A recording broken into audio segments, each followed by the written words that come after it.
Hey guys, I'm Dela Cruz. Inc. magazine calls me the lazy millionaire, and Forbes calls me the prosperity mentor. And I'm here to answer your questions today.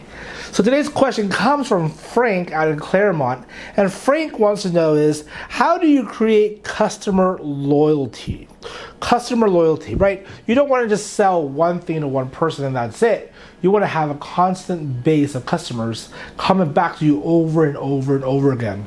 And creating customer loyalty actually is probably one of the toughest things out there, because honestly, customers want to make sure they find the right fit.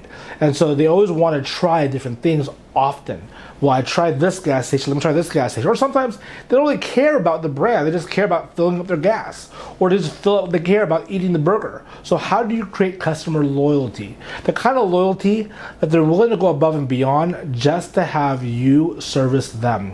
Well, how you do that is you create a whole different culture in your company. You see, back in the days of photography, we had a loyal base of customers who they would not use us unless they're getting married.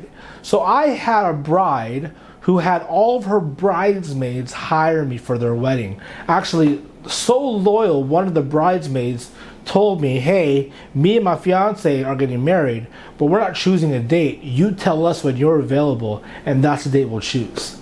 They built their entire wedding date around my availability, and I was like blown away when I heard that. And the reason why is because I shot all of her other friends' weddings. They love her work, they love her style, and I said, we cannot imagine our wedding without you. Exact words, we cannot imagine our wedding without you. And I felt so flattered. And that's right there, my friends, is customer loyalty. Now, here's the challenge. They couldn't afford my base package back in the days of $4,500. And so I said to them, I'm so sorry, I don't think we'll be able to work with you. But instead, what they ended up doing is they ended up selling their second vehicle, her car. So a guy had a car, she had a car.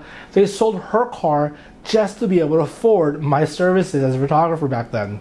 And so someone asked me before, do you feel bad for that? I said, no, because I'm a luxury, I'm not a necessity, so they don't have to have me.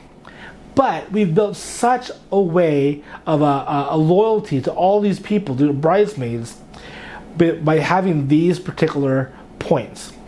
The first point is we made everyone feel special. Every client of ours is not just a client. They are someone who we call ourselves partners. We are partnering with you to make your memories last. We're partners.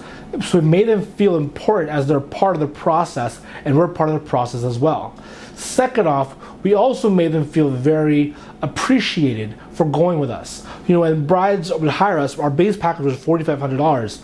But part of that $4,500, I set aside $300. The $300, I bought them an iPad. And the iPad had all their photos from the engagement session and the weddings instilled in those iPads. So at the end of the wedding, the whole wedding experience, here is your wedding iPad with engraving of their wedding date and their names. Now that's something that's $300. Like, well, the $300, you'll spend that for the bride and groom? Yes, because of that experience, that feeling, they then had to have all their friends use this for their weddings and made them feel bad for not using us. So we were all, the word you catch here, the last three things I said, was all about feelings. You see, it's all about how you make the customer feel. So if you're a business, if you're an insurance broker, or you're a doctor, a dentist, what's the feeling people get by working with you?